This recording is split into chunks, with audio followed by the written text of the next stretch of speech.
Welcome to your home for local sports in Syracuse. Outside the Box Score with Mark Rowlands starts right now.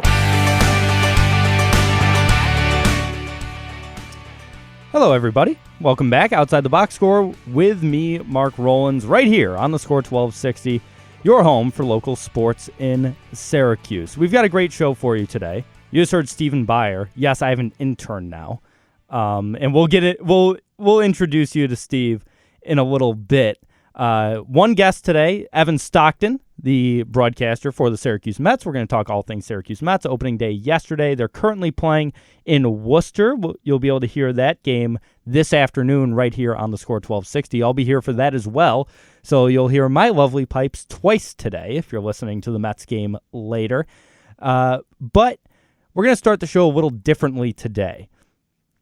Today's April 1st, and to a lot of people, of course, that means today's April Fool's Day, but that means something a little different to me and a lot of my friends. A year ago today, a good friend of mine, Rob Martin, passed away at the age of 22, and Rob was a terrific athlete here in Syracuse. He was an all-CNY lacrosse player. He went on to be the goalie at Binghamton University, Division I school, and today's a tough day for a lot of people I know. Like I said, 1 year ago today. And I'll never forget 1 year ago today. I was hanging out with a couple of friends of mine, one of which also named Mark, and my friend Mara. And we had just played laser tag on a Friday night like we often did because me and my friends are nerds. And we went to Applebee's in North Syracuse afterwards. It's my friend Mara's favorite restaurant for some reason. She loves Applebee's. I will never understand why exactly, but we were going to get half-price apps, as one does. And I'm sitting in my car in the Applebee's parking lot. I just pull in, and my buddy Pat, who called into the show last week, calls me. And I figure, it's late on a Friday night. Pat probably wants to go have a couple of drinks. I'll just tell him that I'm hanging out with a couple other friends. And immediately in his voice, I could tell something was wrong. I answer the phone. Hey, Pat, what's up? Mark?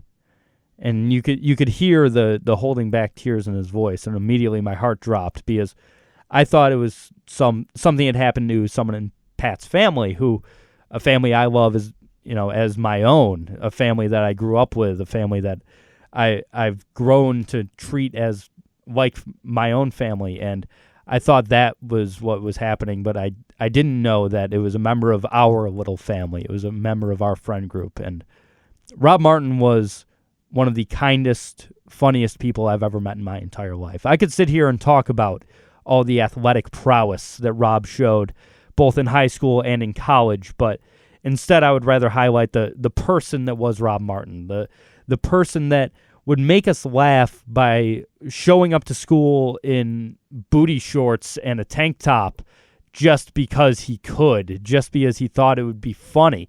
The guy that wore a bow tie to every occasion that needed formal wear because he didn't own a regular necktie. All he owned was bow ties. The guy that would sit in physics class with me and Pat and another, a few others that were in there with us, and instead of doing any sort of physics work, we would watch Chappelle's show on the smartboard because none of us needed really needed the physics regents to graduate.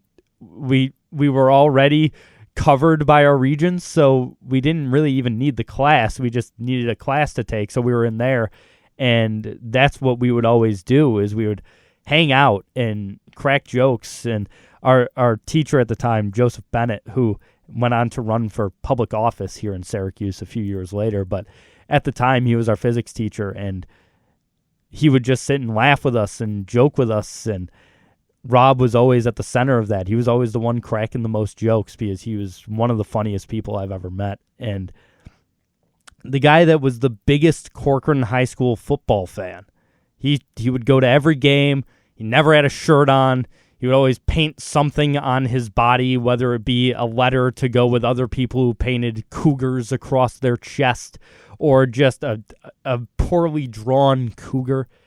He was a guy that would always dance on TikTok, not because he was good, just because he thought it was funny. and then in the middle of a dance video would pick up 3 tennis balls and start juggling because he was actually a very good juggler. And he would, he was going behind the back, under one leg. He starts juggling with one hand. No one knew how he could do it, but he always did it just to entertain us. He would do it in gym class randomly. Like, Rob, we're supposed to be playing lacrosse here, man. It's the lacrosse unit. You're a lacrosse player, and you're standing there juggling. Haven't even picked up a stick. I don't feel like playing lacrosse. I'll be playing lacrosse later. Let me juggle for you. These were the things that Rob would do, and the things I think about when I think of him and how much I miss him. And I'm not going to sit here and say that Rob and I were best friends. There are multiple people I was closer with than I was close with Rob, but I still loved him. We all loved him.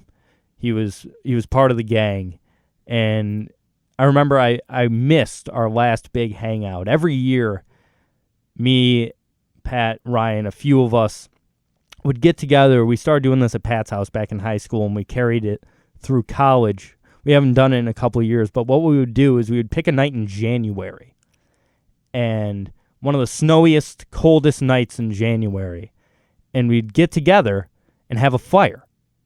We'd build a fire, sit outside, maybe consume an adult beverage or two, and hang out. And Rob was always part of that hangout, and I wasn't able to go to the one they had 2 Januaries ago, January of 2022. I had some other prior commitment, but I missed and Rob was there, and I missed our last big hang. And it sucks to, realize maybe I could have gotten one last chance to hear him laugh, to laugh at his jokes, to see him smile, because Rob was taken away from us way too soon, and it's just awful what happened. And I just want to remind people, everyone goes through mental health issues. We've all got our own mental health problems, and Rob was no exception. And there's always help. You can always find help. All you have to do is dial 988 on your phone, and that's a suicide and crisis lifeline if you ever call that. And it's a shame that anyone that young has to be taken from us, but the way it happened, it will never sit right with me, and I know it'll never sit right with a lot of us. And so if you do struggle with mental health, your friends are there, your family is there, and there are plenty of resources where someone can get help. So please, do yourself a favor, do all of your friends a favor, and use those resources, because this is a feeling that no one should have to go through, the feeling of losing a friend when he was only 22 years old. So today, we remember Rob Martin, a good friend of mine and a great athlete. And by the way, if you want to support Rob, Binghamton Lacrosse plays UMass Lowell today. That game started at 11 o'clock as soon as this show started. So maybe check out some Binghamton Lacrosse today, because I know that they're all thinking of my friend. They all did such an amazing job honoring him last year in Binghamton. So keep their hearts, or keep them in our hearts. We keep Rob and his family in our hearts every day. And I miss you, buddy. I know you're up there listening, and I miss you a lot. We all miss you.